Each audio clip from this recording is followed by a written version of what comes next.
Olá pessoal, tudo bem? Vamos lá então, vamos começar novamente mais um semestre. Por força dessas questões de saúde, etc., vamos continuar, na verdade, não vamos novamente começar, porque no semestre passado iniciou de maneira presencial. Vamos continuar então as aulas de modo virtual, tá? Por força da necessidade. Mas, se Deus quiser, em breve estaremos aí todos nos encontrando de maneira presencial e podendo fazer um bom debate acadêmico sobre o direito penal, sobre as suas nuances, sobre as suas possibilidades de aplicabilidade, sobre os seus conceitos, sobre as situações na prática em que o direito penal tem uma função de aplicabilidade muito grande no contexto do direito brasileiro. Bom, pessoal, nossa primeira aula nós vamos ter também, através do Google Meet, uma aula onde vamos fazer apresentações, falar do plano de disciplina e vamos também conversar um pouco. Então, eu vou começar a primeira aula gravada, abordando o nosso plano de disciplina. Nós vamos falar, então, lembrando que a nossa matéria é Direito Penal, parte geral, né? Vamos falar sobre a culpabilidade e, na sequência, vamos falar sobre os casos de impunibilidade, tá? Lembrando sempre que nós temos que analisar sempre as questões conceituais. Como nós estamos falando de conceitos de início de curso, porque são primeiro, segundo, terceiro semestre, são conceitos que têm que ser abordados, tá? Não vamos abordar sempre só a prática dos artigos em si, mas também alguns conceitos doutrinários que fazem e trazem a importância da gente entender, às vezes, a conjuntura dos artigos com a doutrina que fazem, com que baseiam também, por exemplo, as decisões do Supremo Tribunal Federal, tá? As decisões do Supremo não são só baseadas só em cima de artigo, doutrinas e etc., de jurisprudência, tá bom?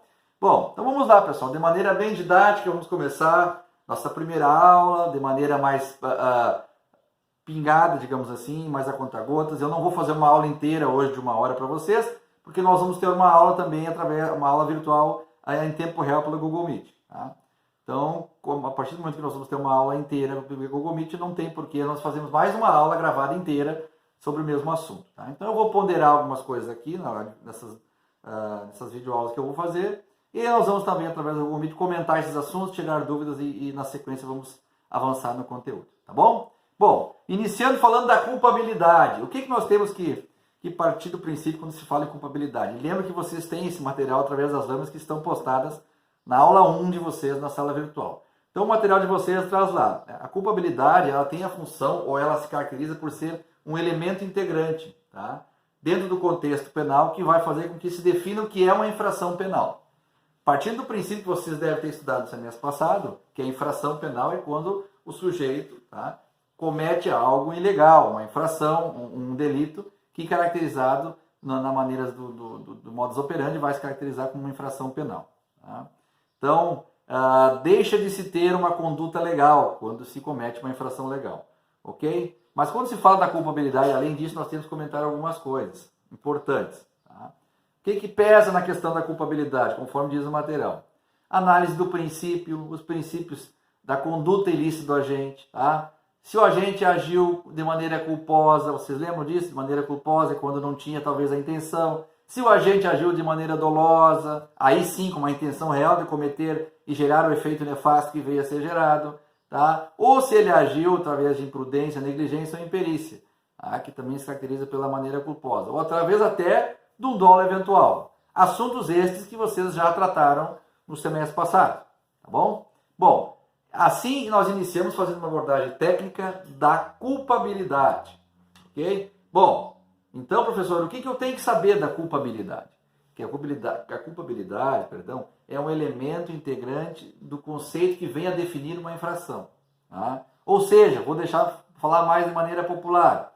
Houve uma infração penal. Qual foi o tipo de culpabilidade? Foi uma culpabilidade dolosa, culposa?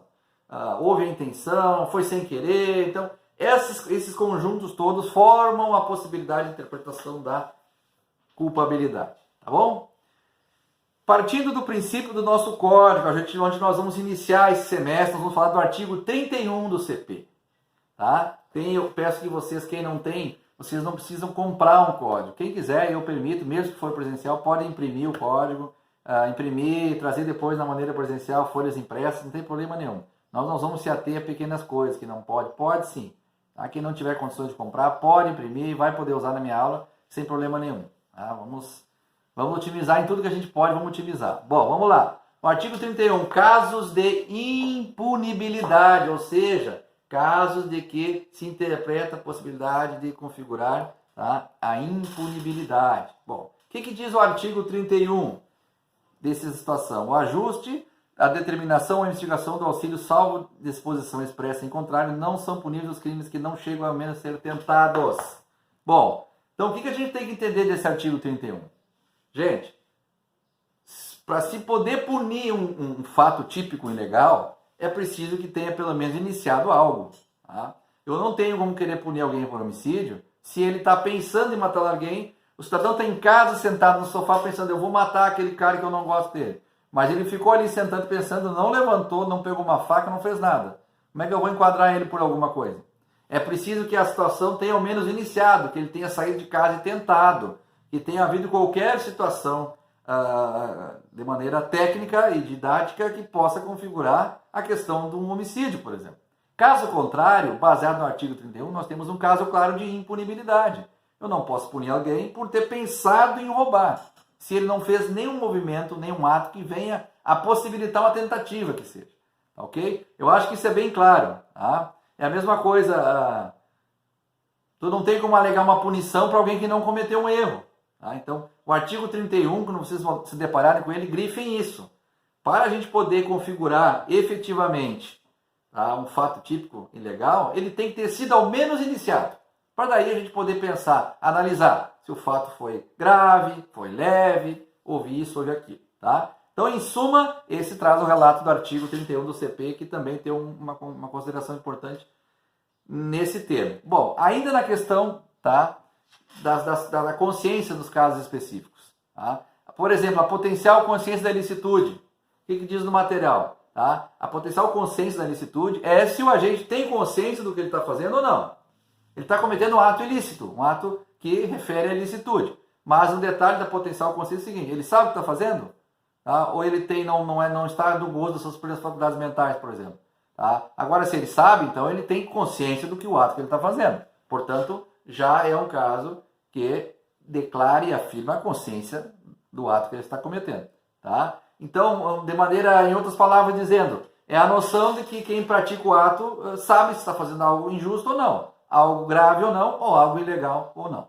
Tá? Esse é o contexto que a gente tem que também entender. Bom, seguindo nessa linha, nós nos deparamos com a exigibilidade de conduta diversa. Exigibilidade de conduta diversa. Ou seja, tá? Quando há uma conduta diversa, ela deve ser vista com a possibilidade de se abrir no sentido de cobrar do agente. Tá? Ou seja, o agente poderia ter uma postura diferente em relação ao fato que ele cometeu. Ele tinha opção, ele matou o cidadão, ele tinha opção de dar só um tiro para assustar, ou ele foi lá e deu 10 tiros. Então, existia a possibilidade de haver uma conduta diversa? Havia ou não havia? Tá? Então, nesse caso, é fundamental ter em mente que o Código Penal traz essas possibilidades de interpretação. Mas como, professor? Quais são elas? Quais seriam elas? Tá? Bom, concluir analisar as situações, tá, em que ocorreram o crime, por exemplo, a situação. Analisar caso a caso, que pode se avaliar se o que foi o fato gerador, que causou a reação, se houve uma reação violenta sem necessidade. Todas essas situações vêm a configurar a questão de se existia uma possibilidade do agente infrator cometer uma conduta diferente da que ele cometeu ou não. Tá? Então, pessoal, para seguir um comentário com vocês, todas as matérias que nós vamos abordar nesse semestre, nas videoaulas, eu vou trazer parte da matéria e vou trazer uma questão concursal. Por quê? Porque vocês estão no segundo semestre, vocês vão fazer o exame da ordem, logo ali na frente. E nós temos que quebrar um paradigma de que se pensa em exame da ordem só no 10º semestre. Aí vocês todos têm que se deparar com cursinho. Não sou contra cursinhos, bem pelo contrário. Mas eu acho que a gente, enquanto professor, tem obrigação de preparar vocês desde já para essas situações. E não só exame da ordem, também em concursos, tá? Quem quiser fazer concurso. Então eu vou abordar os temas, alguns mais simples, alguns mais densos, e vou abordar com vocês questões concursais. Dicas e questões de concurso que já foram utilizadas em exame da ordem, concurso para delegado, para promotor, para oficial de justiça, etc. Tá? Bom, sobre esse tema que a gente falou inicialmente, eu trago uma questão que está no material de vocês. E eu vou abordar elas com vocês. Primeiro tema, a questão diz o seguinte: analisando o tema dos casos de impunibilidade, analise, assinale, desculpe, alternativa incorreta. Então, a questão nos chama pedindo para analisar os casos de impunibilidade, que nós acabamos de falar, e para a gente achar a questão que está errada. Tá? Pois bem, temos 4 opções, A, B, C, D. Vamos lá. A primeira diz o seguinte: conforme rege o Código Penal, só pode se punir um fato típico que foi ao menos iniciado. Perfeito, falamos no início da gravação. Não existe como eu punir alguém por um fato típico ilegal se ele não fez nada. Ele pensou que vai matar, não fez nada. Pensou que vai roubar, não fez nada. Pensou que amanhã vai botar fogo no carro para pegar o seguro, não fez nada. Portanto, vou punir pelo quê? Portanto, a assertiva A está correta. Assertiva B, a potencial consciência da licitude é a compreensão do indivíduo sobre a responsabilidade da sua conduta e a noção de que pratica um ato injusto e legal. Nós falamos antes. A potencial consciência da ilicitude é se ele sabe, ou é a possibilidade de aferir, se ele sabe que ele está fazendo algo errado ou não. Tá? Uma pessoa, o professor Fabiano, tem a prova em contrário, suas faculdades mentais, ok. Eu sei que se eu der um tiro a alguém por sem motivo, estou cometendo um ato ilegal. Tá? Agora, a pessoa que não tem as noções, tem problemas de saúde, por exemplo, mental, etc., pode não saber o que está fazendo. Tá? Então, a assertiva B está correta. Assertiva C, a exigibilidade de conduta diversa considera os fatos paralelos à conduta e apenas se constatando que o agente teve a livre atuação no processo de escolha deverá ser responsabilizado. Ou seja, a exigibilidade de conduta diversa nos fatos paralelos, se efetivamente se comprovar que o agente teve a opção de escolher, ele reagiu de um ataque, ele deu um tiro, o cara estava caído, ele foi lá e descarregou o revólver. Ele não precisava descarregar o revólver. Uma única ação de um projétil só poderia afastar o cidadão. Então, ele poderia ter tido uma conduta diversa que ele teve. Então, isso vai pesar na hora de analisar a situação em si. Tá? E a assertiva, a C também está correta. E a assertiva D diz o seguinte: conforme rege o Código Penal, pode-se punir um fato típico que não foi ao menos iniciado. Pessoal, pegadinha de concurso. Redondamente enganado. Nós acabamos de falar antes e a própria questão nos responde a opção a ser marcada. Por quê? Porque a opção A traz a mesma sequência, só que de maneira correta. O que diz aqui? Conforme rege o Código Penal, pode-se punir um fato típico que não foi mais iniciado. Pessoal, jamais pode-se punir alguém por um ato que nem se iniciou. Então, a assertiva a ser marcada nessa questão, como errada, é a assertiva D. Pessoal, até o próximo bloco.